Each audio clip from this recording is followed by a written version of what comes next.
आप लोगों को जाना चाहिए था प्राण प्रतिष्ठा में। बोलने दे तकलीफ हुआ है बेचारे को। बोल इन्विटेशन मिला था आप लोगों को भी और वहां पर जाकर पोल खोलना चाहिए था। आप लोग तब से लेकर आज तक 2 साल हो गए, क्यों नहीं गई कांग्रेस? अच्छा क्यों नहीं गई समाजवादी पार्टी के बड़े नेता? ये भी सवाल तो पूछा। जिस राम मैं तुम्हें अभी समझाता हूँ। आपकी पीड़ा हम समझ सकते हैं। बिल्कुल है पीड़ा, बिल्कुल है पीड़ा। मंदिर तो बनाए होते। हाँ। साथ प्लीज सुन तो लिए, आप बीच में ना बोलिए। मैं आपका सुनता हूँ, आप इलमा पढ़ते हैं, इमला पढ़ती है, तो मैं तो सुन रहा हूँ ना, तो मुझे भी सुनिए।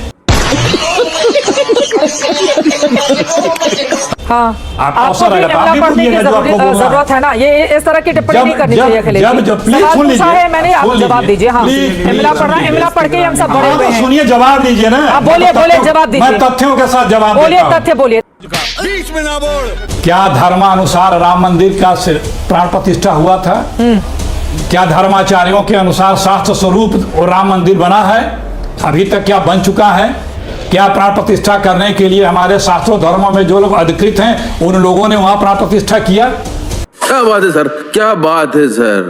मोदी जी शंकराचार्य भी हो जाएंगे, साधु संत आचार्य रामानुजाचार्य भी हो जाएंगे और प्रधानमंत्री भी रहेंगे, मोहन भागवत हो जाएंगे। हर चीज का एक विधान है। आप लाख परोकारी कर लें, लेकिन धर्म का विधान धार्मिक स्वरूप से ही धर्माचार्यों द्वारा बताए अनुसार ही चलेगा। आपको चुनाव में वोट लेना था तो चुनाव के पहले किसी तरह से ये कर दो। जांच होने दीजिए ना। सब दूध का दूध पानी होगा। बदलने दीजिए, दोनों सत्ता को बदलने दीजिए। इंतजार करिएगा। कब बदल रही है? इतनी शक्ल देखो कितनी भोली है, लेकिन अंदर से लोमड़ी है। भी जेल काटेंगे ये लोग, पता लगेगा। कब बदल रही है? हाँ, तो सब हम वहां जा करके धर्माचार्य नहीं गए, शंकराचार्य नहीं गए। क्यों?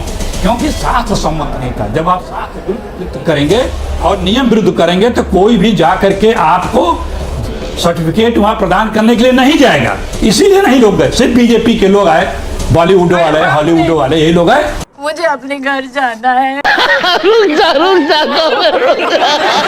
क्या डीजल पेट्रोल नहीं महंगा हो गया? आज 100 से पार हो गया पेट्रोल। क्या जवाब है भारतीय जनता पार्टी के पास? कोई सिलेंडर भरवाने नहीं जा रहा। क्या जवाब है भारतीय जनता पार्टी के पास? आप तो कुछ पूछ ही नहीं रहे। मैं तो चाह रही हूँ पूछना, लेकिन आप बीच में मुझे पॉज दे तो मैंने इधर ईमानदार पत्रकारों की सूची बनाई है, लिस्ट। क्या बात कर रहे हैं? नाम आपका भी है उसमें। है, सच बता रहा हूं मैं।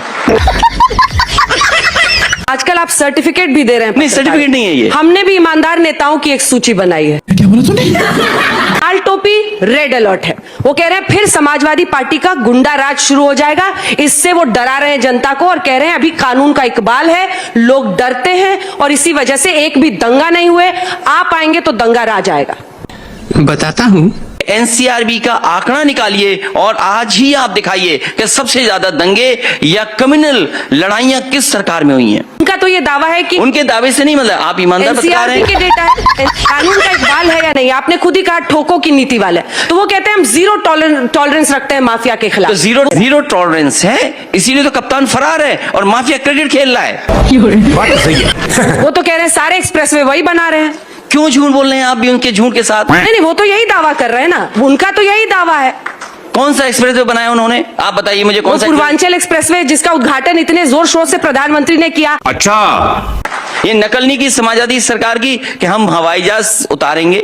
हवाई जहाज किसने उतारा सबसे पहले सड़क पर? ये बताइए देश में। अगर आप ईमानदार हैं तो आप बताइए कि एक्सप्रेसवे पे सबसे ज्यादा एक्सप्रेसवे पे किसने हवाई जहाज उतारा? आप वही चुनेंगे जो सुनना आप चाहते हैं। हम लोगों ने बताया है कि आपने एक्सप्रेसवे आपने एक भी बार नहीं बताया।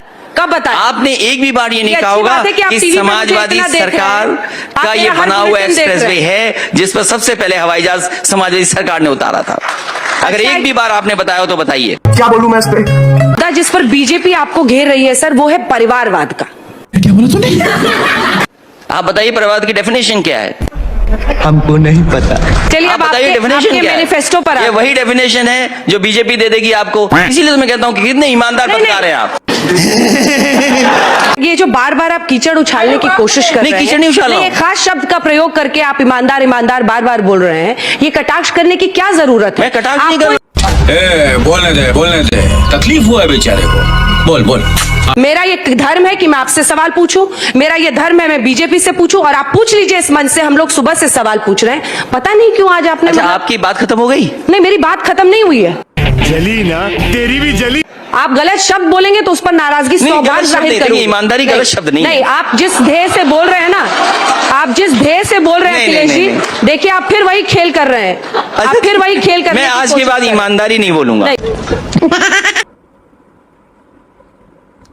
दोस्तों सबसे ज़्यादा जो ईमानदार पत्रकार है यही मैडम है, और एक जिसका वीडियो आपने पहले देखा है वही मैडम है सबसे ज़्यादा पत्रकार। बाकी आपको बिना शैम्पू की धुलाई आपको यहीं पे मिलेगी, इसीलिए चैनल को सब्सक्राइब करना मत भूलिएगा। एक लाइक, एक शेयर एंड एक कमेंट तो जरूर कीजिएगा और अपनी राय जरूर कमेंट में दीजिएगा। बाकी मिलेंगे किसी नेक्स्ट वीडियो में, तब तक के लिए बाय बाय।